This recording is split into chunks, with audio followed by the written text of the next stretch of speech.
Greetings, Earthlings. I am Krumpopolis Michael, and I am incredibly skilled at killing people, and I love it.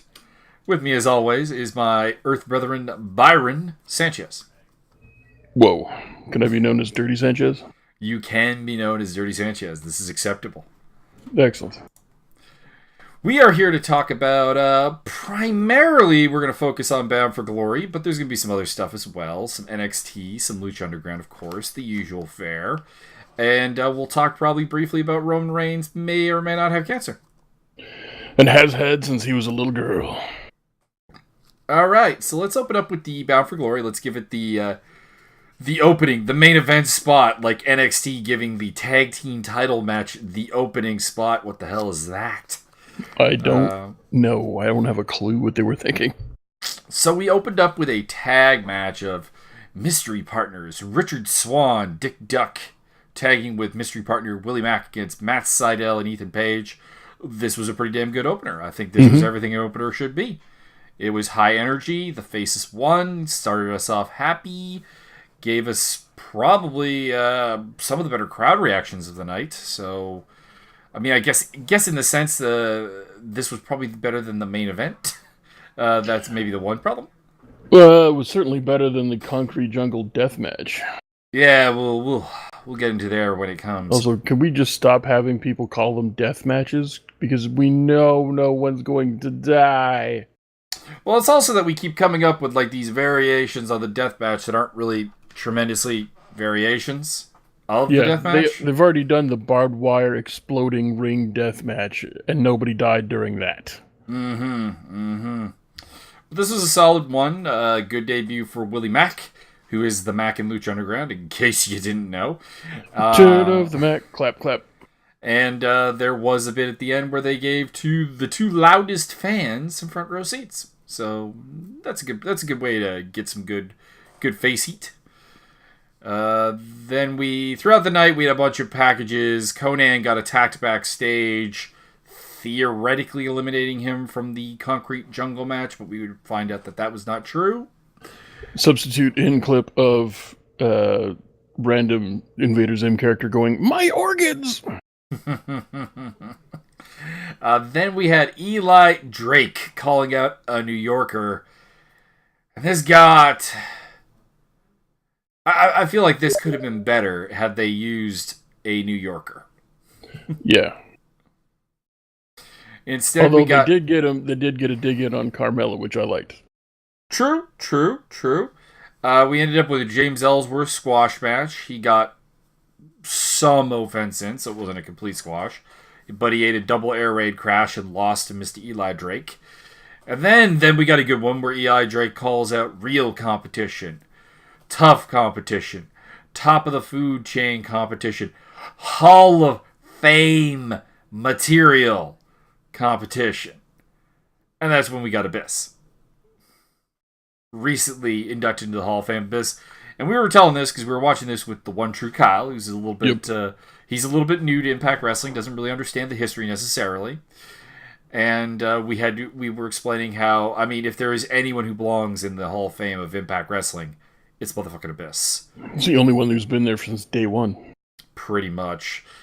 So he came out, he threw Drake through a table, and he pimp walked off to an easy payday. Correct. Which he deserves because he usually has to eat a mountain of tax. Yeah, and glass, and barbed wire, and other assorted substances.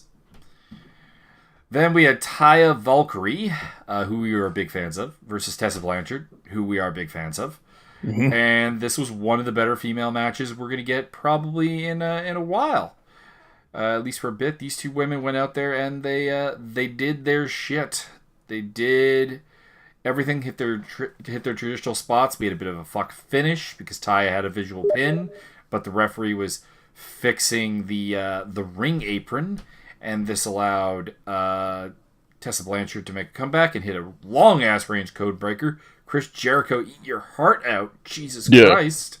And get the three.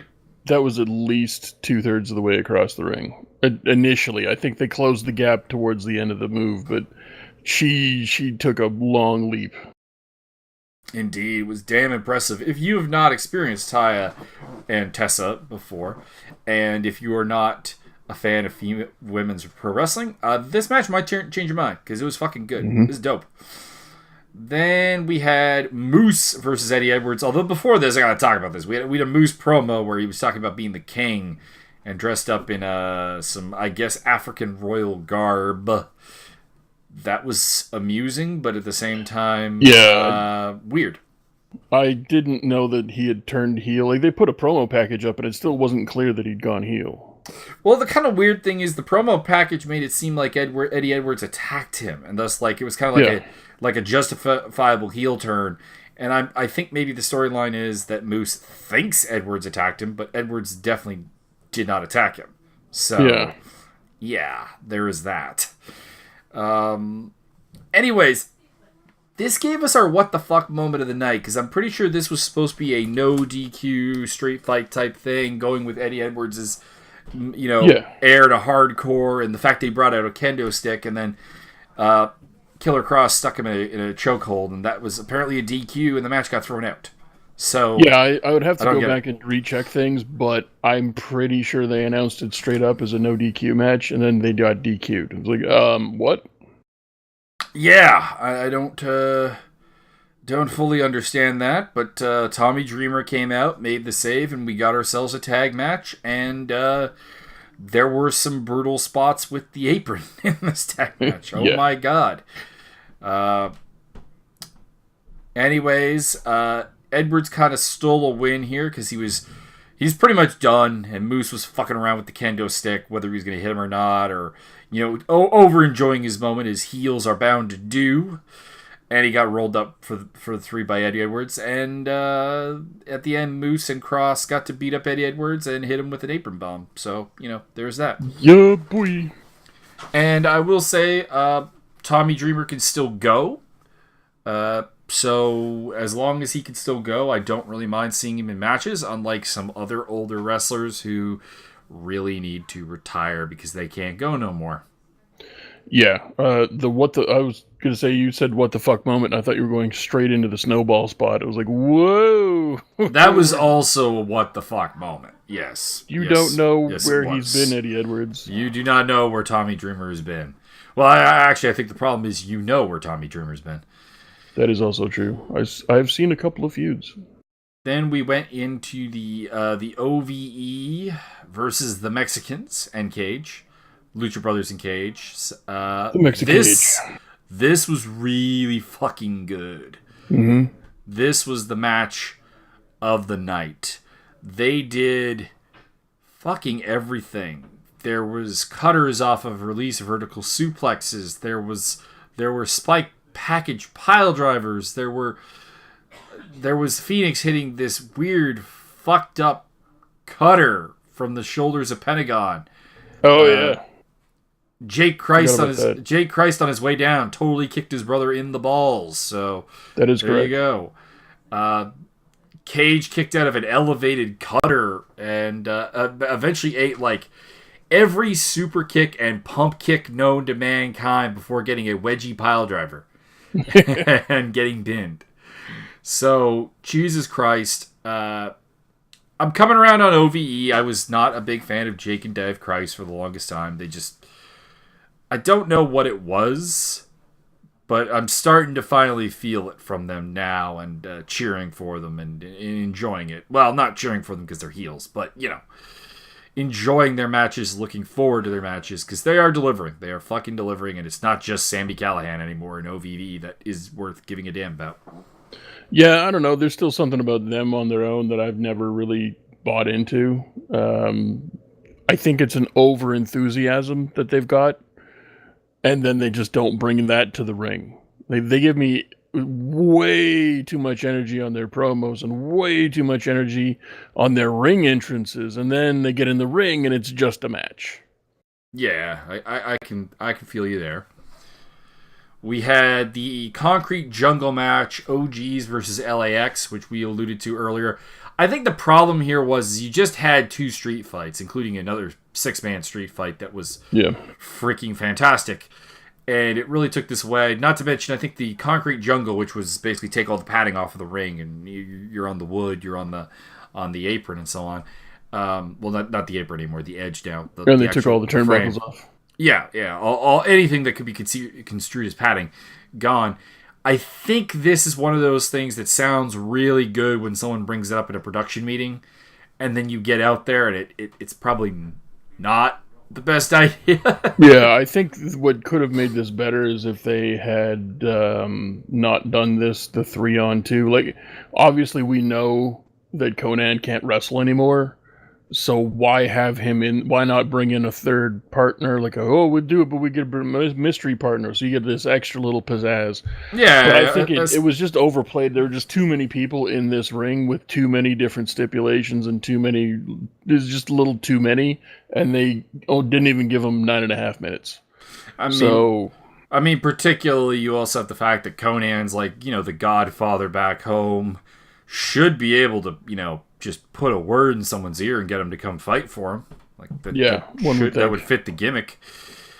And I think a lot of things went wrong with this, and I kind of wonder if like maybe there was actually supposed to be more time given to this match, and they just realized that.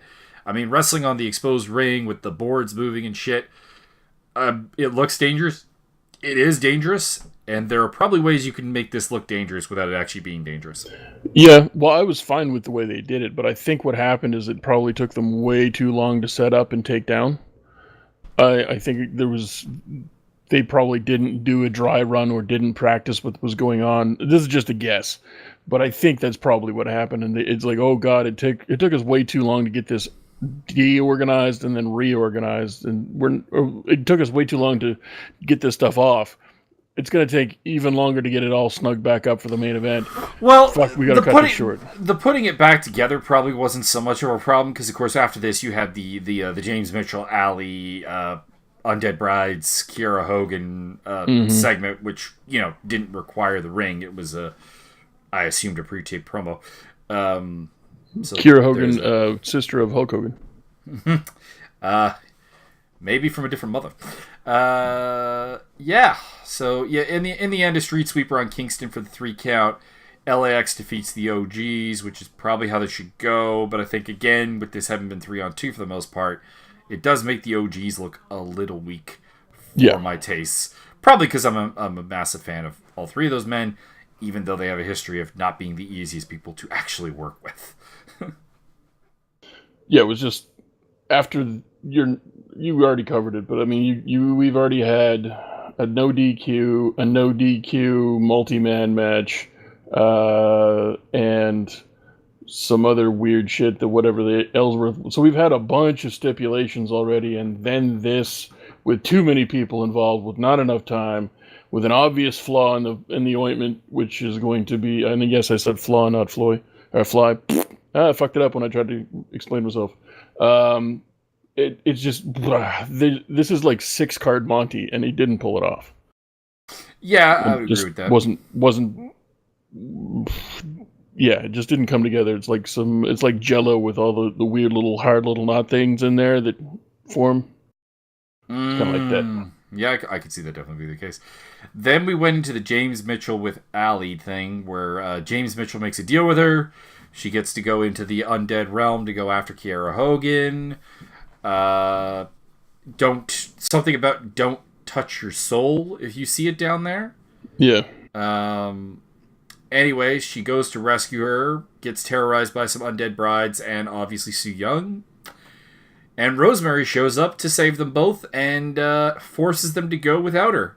And is going to fight, I guess she's going to fight Su Yung in the undead realm. Yeah, I was pretty jacked when Rosemary showed up, and then it's like, oh, now I'm going to succumb to the powers of darkness. But, like, I thought you were the powers of darkness. Well, I mean, she kind of already did. Like, the reason she's down there is that Su Yung, took her. So, I guess that's the other flaw in this storyline. So, are we going to see a Rosemary is Dark Phoenix resurrection thing? I hope so. Just to get more Rosemary on my TV. Like, honestly, just give me any kind of storyline with her, really. That seems fair. And Allie had a little evil voice there when they got out with Kara, so maybe it's Dark Alley, actually, that we're going to get. It was a dark and stormy alley. Which would be interesting, because, of course, Allie's played kind of a ditzy, somewhat special, naive character for so long that it would be kind of refreshing and interesting to see what she would do with a dark take on the character. Yeah, I guess it could be interesting. I'm not totally sold yet. I'm not either, but I'm not sold that it'll be good. I'm just curious enough to see it. Yeah, fair enough. Then we had Johnny Impact versus Austin Aries Impact Championship match. Early on in this match, it seemed kind of shooty. Just a little bit. Yeah, well, to preface the whole match, I guess Juanito had made a crack on Twitter about Aries being short, and then Aries basically called Taya fat, and then they did an interview on TMZ with Juanito Impact, and then your boy Aries got all pissy because he didn't get an interview. It was like, what? And then the retort from Juanito is like, well, you're never around and you're kind of an asshole, so fuck you. They didn't want to interview you. Mm-hmm, and then the wrestling fight broke out. And it seemed to me throughout the match that Juanito had taken it all totally personal, and he was the one, he's the one that started out doing shoot style. And Aries quickly realized what was going on, and you could see it. There was a little bit of a separation there, and Aries looked at him and was like, "Oh, really? Okay, really? That's what we're doing?" So it seemed as though, throughout the match, things calmed down at times. Like, it didn't go off the rails as much as it did in the early, like, in the first 5 or 6 minutes. And I gathered, I was just given the impression that Aries was the one that was sort of controlling things and making sure things didn't get out of hand. And then at the end, after he ate the pin, he immediately got up, no-sold the finish, walked out, flipped off the fans. And no, I haven't heard anything about Aries being fired or him quitting or anything. So we're not sure if this is a shoot that got worked, a work that shot into work, or if this has been a work the whole way. You got me. I'll fess up right now, because this looked out of hand. It is. If it is a work shoot, it's one of the best ones that's been done in a long time. Because I mean, the only thing was that it kind of started shooty, and then it kind of went into kind of like a typical wrestling match for like the middle third of the match, I guess. And then it only got heated again after Taya got hit with a suicide dive, which looked like it was a total planned spot. Yeah, one would assume was a total planned spot. And then that was maybe a worked shoot portion to it. But yeah, I don't quite know what to make of this. And none of it would really surprise me, because Mundo, Johnny Impact, Johnny Nitro, Johnny Morrison, and so on, all of his other names, and Austin Aries both have a history of being insecure pricks. Egotistical, I was going to say. But yeah, insecure pricks with potentially non-working dicks coming to mind. That could be. It's not the only thing he uses bananas for. That's true. I do like that there was that story that him and Zelina Vega broke up because he didn't like the fact that she was managing fucking Cien Andrade almost. That if that has any truth to it, I'm going to be amused by that. I have no idea. It led to some jokes about him phoning her up and her being like, "It's not a big deal," and then just hearing like El Idolo in the background, and then Austin Aries freaking out, going, "This is not Tranquilo. This is not Tranquilo." Yeah, that was Bound for Glory. It was one of their better pay-per-views of all time, but the main event is a little confusing. You had a non-match as the co-main event, and the Concrete Jungle, which didn't really pay off. So it ends on a low note after being at a pretty high note up until that point. Yeah, the little blurb on Wikipedia here says that his contract actually that was the last match on his contract. Mm-hmm. Of Aries' contract, so he's legitimately not in the company anymore. So that's why we haven't heard any news about him getting fired or quit. Yeah, his last date on his contract. Also says that he has been contracted to Ring Warriors. They have had I'm like not a familiar couple with. of like shoot work promos from some of the roster talking about his unprofessionalism, mostly in Yeah. regards to flipping off the crowd. But that's Yeah, about it. I heard part of one from Tessa Blanchard, and she's just like, well, what everybody. She's basically saying in the interview, I agree with what everybody else is saying, that it was really weird, and we weren't sure what was going on. Mm-hmm. Mm-hmm. So then we watched Lucha Underground season 4, episode 19. Early on, Jake Strong, the Savage, comes into Antonio Cueto's office, and And he said, he's I would like a salad, please. well, he would like a sacrifice to the gods. Oh.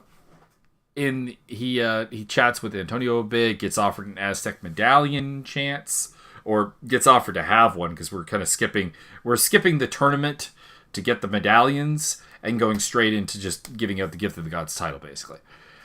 And he did a little bit of a voice change. Everyone's got to have an evil voice in Lucha Underground. That's how this works. Roar. That would probably work better though, of course, because the mic skills of Jack Swagger have always been problematic due to the lisp. So there is that. I just don't find him to be threatening. I'm sorry. Well, I don't either, mostly because of his facial expressions. Actually, like when he's coming down to the ring and he does the bad man walk, Yeah. his face looks like just so. It just doesn't fit anything else that's going on in that scene. Yeah. It's, he's, between his physique, his lisp, and his, I just smelled something bad, but I'm trying to look like I'm intimidating kind of facial expression. It's just not, he's never really made it for me. He's not bad in the ring. I can't say anything about his wrestling ability. It just, there's a lot of, he seems to be a continual ball of potential. And nobody's taken him aside and said, listen, if you do more bench presses and get your chest bigger, you'll look way better on TV in that singlet. Or if you take a little voice coaching, you probably get rid of that lisp. Or we could just do like a heel thing that plays into the lisp, and or we could do a face thing where people are bullying you about your lisp, and then everybody's on board with the lisp. But no one's done any of that stuff, or he's just never listened to it if they have. So it's just one of those things where he's never, how they thought he would ever get over, I don't know. It's just because he's tall. Well, I mean, legitimate wrestling background. I think they kind of thought they could do something with Kurt Angle-esque, the early Kurt Angle stuff. The problem is I think no one really appreciates the Kurt Angle natural gift for comedy and charisma that he has, and you can't teach that. That is correct. Then we had Antonio come out to reveal who had been awarded the medallions, which were Aerostar, PJ Black, Hernandez, Big Bad Steve, who was a little bit out of place in this match, not gonna lie. Yeah. King Cuerno, Jake Strong, and the returning Dante Fox. So, oh my god, he's so dreamy. He announces that the winner of this match will get to eliminate one person from the title match, and it's the overtop battle royal thing that we had that eliminated Mil Muertes last time, if you recall, and with the Max famous Mil, you scared. So we ended up with Steve getting eliminated, then by Aerostar. And Aerostar actually eliminated Hernandez as well, so Little Man eliminating the Big Man. Jake Strong eliminates King Cuerno and PJ Black with the assistance of Dante Fox. Aerostar then also got eliminated by Jake Strong, and then Savage eliminates Dante Fox. He gets the choice of who to eliminate, and he picks nobody. He wants all 7 of them to be in the match. Antonio allows it and declares later on tonight we're getting Savage versus Moondad. So that should be, that's always a fun reveal.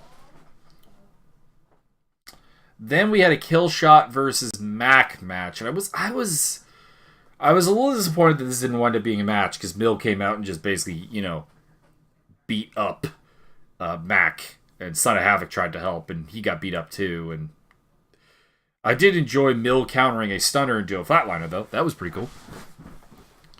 Yeah, it's nothing I can't really point towards being awesome. but it was a thing that happened. It wasn't bad.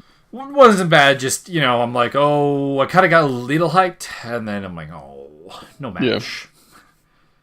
Matt Stryker interviewed Exolicious and Evilise, and this was basically a setup to them getting a title shot against the Reptiles and the Rabbits at Ultima Lucha. They've announced Sammy Guevara has returned from his ankle injury, and he will be joining them in Joey Ryan's place because Joey Ryan will not be ready. Famous B briefly comes out to tell them that he has an exclusive contract with Mr. Guevara for 7 years, and he owns him, which is a interesting choice of words for a black man. Sammy responded by hitting him with a tope, throwing the contract in the trash can, and then kicking the trash can off of B's head. So yeah, I'm pretty sure you could just pick up that contract and it's still a thing, though. I feel like it is still valid, and I'm intrigued to see where this goes. Then we had the main event, which was Mundo versus Strong. This was pretty damn good. A lot of going for the ankle, Johnny having interesting ways to get out of it, including a moment where he goes heel by distracting the ref with his forearm band, and then kicking Strong in the nuts.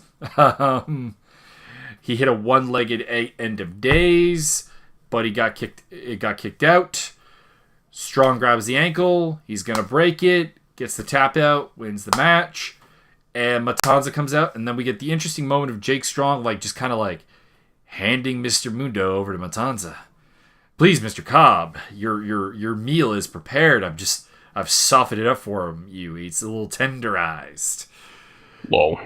Taya came out to try to make the save, failed, and then Antonio comes out to, I guess, call off Matanza because he wants the violence to happen at Ultima Lucha. So that would make sense from a business standpoint. And Antonio is nothing if not a businessman, sir. He's a man who speaks money, as Marty the Moth Martinez found out. I'm kind of disappointed that we're not seeing any more of this dark powers behind the whole shenanigans type storyline. There hasn't really been anything. So I'm wondering if that was part of their budget cuts or something like that. We just can't afford to pay anybody but on-screen talent. I think it's a little bit more to do with the changeover from Dario to Antonio. Because keep in mind the storyline is Antonio ordered the hit on Dario. So I would think the powers that be are just no, we have complete faith in you. Your dedication is beyond question. So yeah, but we had all of these other things in play. We had the ultimate gauntlet of doom. We had, I think... I do miss that. I do definitely miss that. Well, they figured out the medallion thing, so that's done with. But then isn't the medallion still kicking around somewhere? Or the other half of it, yeah. Yeah, so... But again, I thought they join the medallions? Or no, they got out of that by having... a more an ultimate sacrifice of Phoenix for Katrina's life force or whatever the fuck is going on there. They didn't really explain that very well. And then Melissa with the medallion and the resurrection of Phoenix when Katrina got beaten.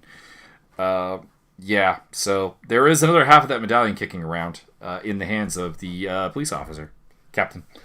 Yeah, and they haven't really explained why Joey Ryan's not on screen. I mean, Officer Joey Ryan, who should be reporting back to that lady. So, I mean, there's none of this is really being covered, or I guess they're just sweeping it under the rug. And again, it must be to do with budget concerns or something. Yeah, I mean, I would imagine it's budget concerns because, of course, I mean, we had to wait, so long for this season to happen. That's why, Pentagon's title reign is, super, super long. So if it allows the show to continue, I mean, you can't really complain, I guess. Yeah, I'm just kind of you've already got people on contract. I would prefer that some of these storylines, the Savage Jake Strong, and he's got a big growly voice, and what's up with that? And maybe he's got the gauntlet somewhere. Maybe he's wearing it as a cod piece. I don't know. That'd be intriguing. But all this time, I've had the gauntlet of ultimate power in my pants. That just sounds like a Survivor line, because of course in Survivor, the whole thing nowadays is well, I know where the idol is. It's in my pants. Giggity. So then we go on to the October 17th episode of NXT. We opened up with As we talked about at the top of the show, War Raiders versus Strong and O'Reilly, NXT Tag Team titles, the double main event that led the show off, which would have made sense if it was like just 2 matches, but it wasn't. There were 2 matches in between. I don't think you know. You keep using that word. I don't think you understand what it means. Mm-hmm. Main event means end of the show. Main event. Mm-hmm. You know what they should do? If they're going to do this War Game shit again, what they should do is have an actual double main event. Like 2 matches at the exact same time in the double ring. I would be down with that. Yeah, I think that would be good. And that could be good. This was a really good match. This was... the problem here is the War Raiders are quite capable of having good matches with teams like O'Reilly and Strong. But they wrestle so much like big men when they're just not really that big. No, they're barely taller than... actually, are they taller than Roderick Strong? They are taller than Roderick Strong, but not by much. Because I don't remember. I remember I was going to look for it and then forgot to do it because it didn't really look... I don't know why I thought that they were big dudes, but they are clearly not. They're big dudes for the indies, and that's kind of the thing is they didn't really develop past that stage on the indies that we know of. I want to be clear on that we know of. They may yet. But it feels like NXT is going to allow them to feast off that by being the big guy team.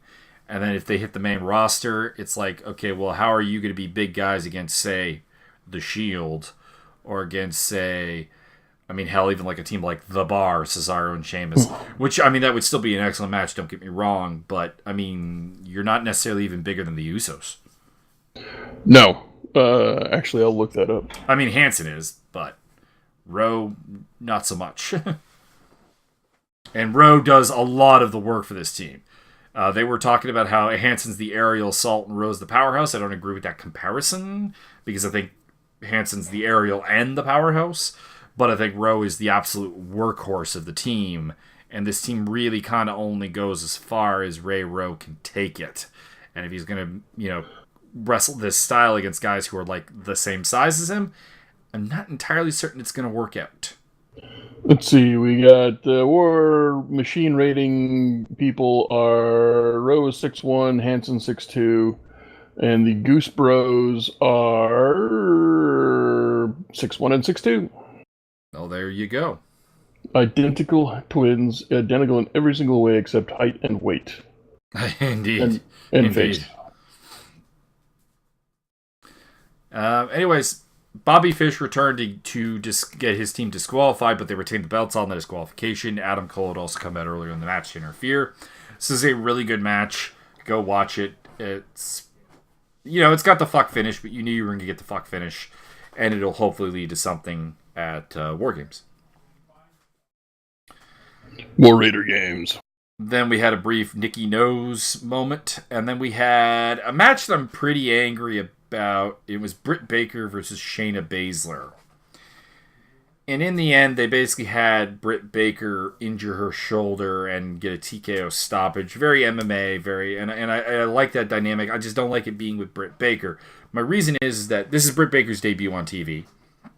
She's got hype coming in from behind her. But as far as the NXT universe, since we like to ignore anything that happens outside of it, which is fair enough, you've kind of devalued someone by having her get beaten pretty easily by Baszler. And it doesn't necessarily do anything for Baszler because this is a debuting wrestler. It's not like she broke Dakota Kai or something. Someone we've built up to not being on the level of Baszler, but being, top 5-ish in the division. It's like, I guess the best example I can go is to stick with like an MMA thing here. It would be like having Habib Nurmagomedov, who recently just beat Conor McGregor and is badass and, super, super awesome. It would be like signing Michael Chandler from Bellator, who's pretty known fighter, hardcores know him, but the casuals don't really. And then having Habib, and then like Habib destroying him in like 3 minutes. How much does it really do for Habib to beat a guy who we don't really know anything about? And at the same time, it kind of just like completely dumps a load of shit on Chandler and makes it really hard to market him. Yep, which is exactly what the UFC would do. Probably. No, they're interested in that big money fight field. They're going to do Conor McGregor versus Khabib like 10 times. That's the plan. Makes sense to me. So, I like the idea. I just think that Britt Baker is not the person to use in this spot. I think you use someone with an established NXT rep, but someone who you're not necessarily going to do great things with in the future. Because Britt Baker has a ton of potential, and I think that this probably sets her back. And again, with minimal benefit from Ms. Baszler. Then we had William Regal cutting a promo. Well, not really a promo. Getting interviewed and saying, I have no idea what Nikki knows.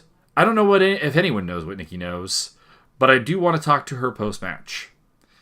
And then we got Tian Bing and Rocky versus the Britt and Bruiser. Kind of a weird spot here for Tian Bing, who was actually released from the promotion on October 19th.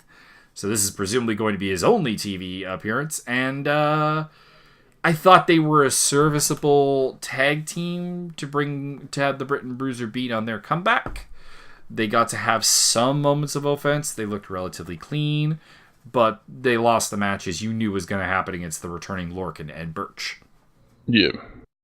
Go Britt and Bruisers. Then we had our main event, Bianca Belair and Nikki Cross. I think we have two very different points of view on this match, so you take it away. You tell the people why you hated this match, it seemed. I was fucking bored. It was boring. There was nothing. It's the typical Vince booking of, okay, we need to fill time. We're going to do one move every 25 to 32 seconds, and we're just not going to really tell any stories, and no one's going to get over, no one's going to get excited, no one's going to get... like the words that I just put all together, that's way more action than you got in this match over a 5-minute period. I wasn't nearly as anti it. I wasn't really bored throughout it. I wasn't enthralled. I wasn't tremendously excited. Bianca Belair has a long way to go, in my opinion. Very long. I see potential, and I've said this before, I see a lot of potential in her, but there's some work to do, and I do think she was rushed onto TV probably a little bit too soon. And I think the same can be said for Vanessa Bourne, although I don't necessarily see the potential in Bourne, and Lacey Evans, who I do see also some potential in as well. Yeah, I mean, she's definitely got potential. She's got the look. She's very athletic. She obviously has talent, but she should in no way be given a push like this. Like, okay, you have to dictate a match. How long has she been in the business? 3 years-ish? I'll look it up, but you can continue. So, I don't know how long she's been in business. If it's longer than 3 years, I'll be shocked because she's that poorly trained. But there's no way you put someone like that. So she has been in NXT for 3 years. Wow. And there doesn't appear to be anything literally referenced before this. She was a CrossFit and powerlifting competitor. You can cross fuck off. She's had 3 years of basic training, which in the WWE amounts to not much, if any. You get to wrestle 20 times a year. And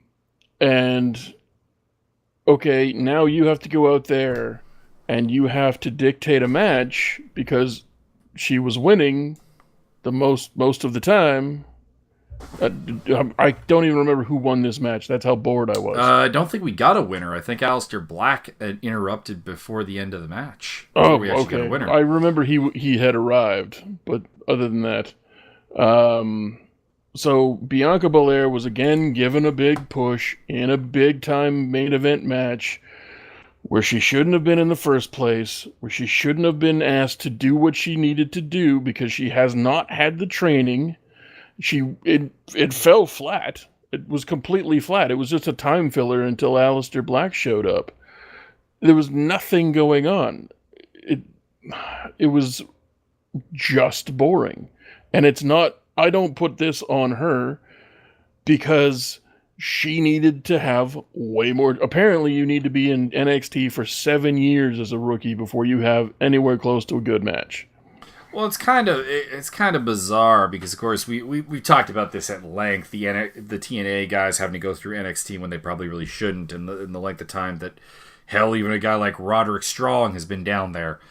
It's kind of ridiculous that they seemingly want to rush certain talents, and they particularly seem to do it with the women, while completely holding back the other talents who are probably ready. And I don't mean like hold back men, rush women. It just seems like the women get rushed more, but there are women that are being held back.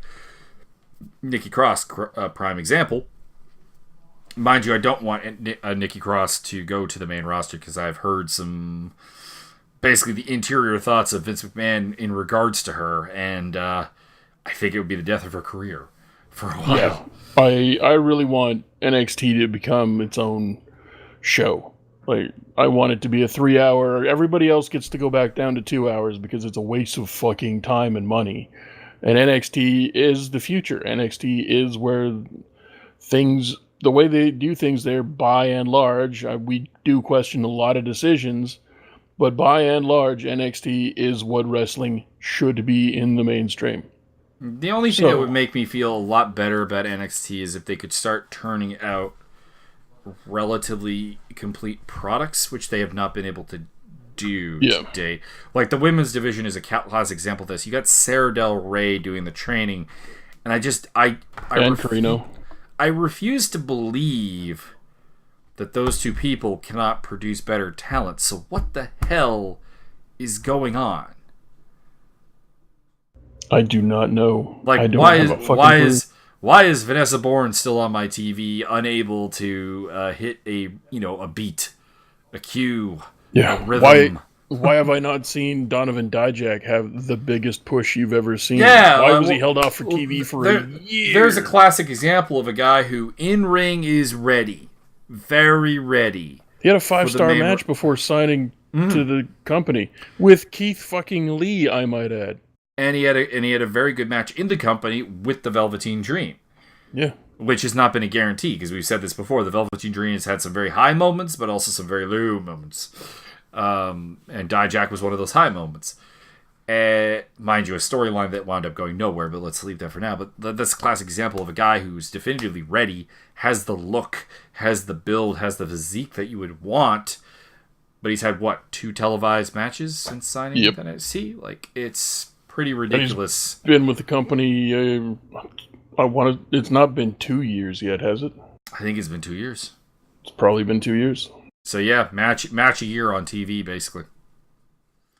And that's kind of what I mean. Is like these people who you feel are ready and they don't get the TV time, they don't get to build their brand. And now Punishment Martinez is signed, so I mean Donovan Dijak probably won't get another match ever again. Probably not. Well, I think he'll get something, but it'll be like a jobbing. He'll be the next Raul Mendoza. That could be. You're now the tall white Raul Mendoza.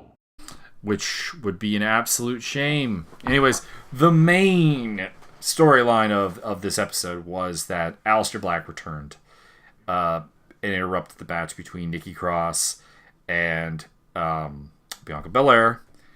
And basically, he motioned. He's sitting in the ring. He motions Nikki Cross to crawl over him, which this is a couple I didn't know I needed to see, but I kind of do now. So there you go.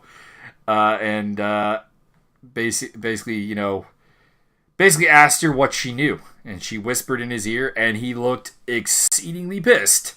So this would suggest that it's not Ciampa, because I think that would be expected. I think it's probably not Velveteen Dream, because I think that's also probably accepted. So I'm going to put money that it's Gargano. Yeah, that's basically what I thought too. That's my thought. The only... I can't really think of anyone else who would fit the reaction that Black gave. I mean, I guess you could technically say any babyface, but like you have to have someone that like Black would feel actually properly betrayed by, not just angry, but betrayed by to make this work. I don't know, and I have no idea if betrayal was what they're going for. So it could be that he's really mad that your boy. The Man Mountain punched him in the teeth, or kicked him in the groin, or whatever. Hey, cat, guess what? Shut the fuck up. Byron's cat wants to be fed, but it's going to get the hose turned on it. So, pretty much. yeah, I think this is going to lead to a Gargano Black match at War Games, is my thought. I'm fine with it. I'm fine with that. Does bear the question, what do you do with Ciampa? Do you do a Ciampa versus Dream match for the title? No. Like, is there anyone else set up even to really take that title shot? No. Adam Cole. I can't remember. Adam Cole's the only one you could slide in there. Well, Adam Cole, EC3, they've done, or EC3, you're setting up for the Lars Sullivan match at War Games, so yeah, that doesn't. That really was work. the other one I was going to say. Lars Sullivan might be the only other credible, like, put him in a title shot right now. Who knows? You know what? Before War Games, they'll probably call Ciampa up to the main roster and make him a face. Oh, please don't do that. That's happening. $10 says that's happening. 10 internet dollars. And well, let's finish up by talking about the Roman Reigns news. Apparently, Roman Reigns has had leukemia and has been terminal for 17 years. No. The story is that it was in remission since 2008, and it is now flared back up. It is out of remission, and he's going to presumably go do battle with it, and so on. And I will say, this better not be a storyline. Yeah, that's not cool. That would be the most... In a generation of incredibly uncool things that the WWE has done, this would be the most uncool. And then Muhammad Hassan sweeps in, stabs him right in the groin with a coat hanger. See, and they both explode. The Muhammad Hassan storyline, I thought, actually started fairly well when he wasn't a terrorist. The problem was once he started feuding with The Undertaker, he became a terrorist. And it's like, man, this storyline went really downhill. Well, here's how they're going to book it. Next week, we'll have a vignette where Roman Reigns is going to the doctor, and he visits Dr. Hassan in a very Saudi-like type scenario, and is immediately jumped by 15 interns and killed accidentally. May I just say the whole Khashoggi Saudi Arabia thing, where it's like, well, he was killed in a fist fight that really we couldn't predict or whatever. You brought a bone saw. What the hell? Like, when a Republican senator is just looking at you like, wow, I mean, even I have to call bullshit on that level of stupidity, that level of defense. It's a problem. Remember, kids, never forget to bring a bone saw to a fist fight. Also, I just find it kind of weird here. You've got an entire country basically saying, we didn't mean to kill the guy. We meant to kidnap him, bring him back to Saudi Arabia, put him on trial for some trumped up charges, and then kill him. Yep. In fact, this doesn't suit our needs at all. I mean, we wanted that show trial to make people, think of him as a criminal as opposed to a victim. Jesus Christ. And a lot of people are outraged about this, but I got news for you. The Western world's been in bed with Saudi Arabia for a long time, and they've known about all of this during that entire time. That's all there's to it. But make sure to get your tickets to Ground Jewel. So, apparently they pushed back they were going to release tickets for Crown Jewel like today, I think, or tomorrow. And they've pushed back the ticket release date for like the day of the show.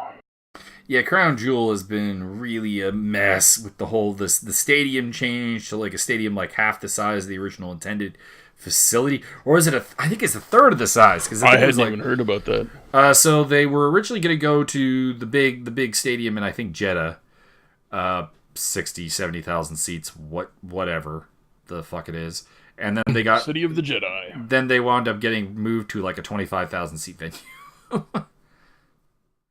So, which they probably won't sell out. Probably no, they probably will. I mean, the Saudis will buy any empty ticket and stick someone in there with threat of harming their family, probably, to make it happen. Because I mean, this is a big deal for them, because they're the backlash over this whole thing, which again, I have to emphasize, Saudi Arabia has done worse things. Is like, a lot of Western investment groups pulling out of this whole invest in tomorrow or invest in the future, whatever it's called, Saudi Arabian financial plan. And You should splice that picture in. I don't know if I want to do that. Oh. It'd be hilarious. Trust me on that.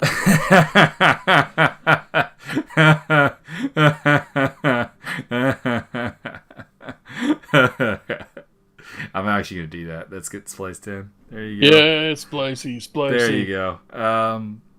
Yeah. So. Yeah, I think that's all I have to really say on the whole topic. And you have anything else you want to add? No. All right, let's call it a night then, and we'll talk to you guys next week. Is there anything big that we'll be talking about, or is it just kind of a normal show?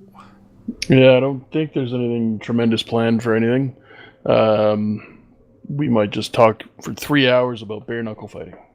We might. I could do that. Dude, that fucking Chris Lytle character, he's pretty good. Somebody should sign him to the UFC. His lack of wrestling at this point would be a significant problem. Or an asset. or secretly an asset when he pulls off a dick bar. Correct.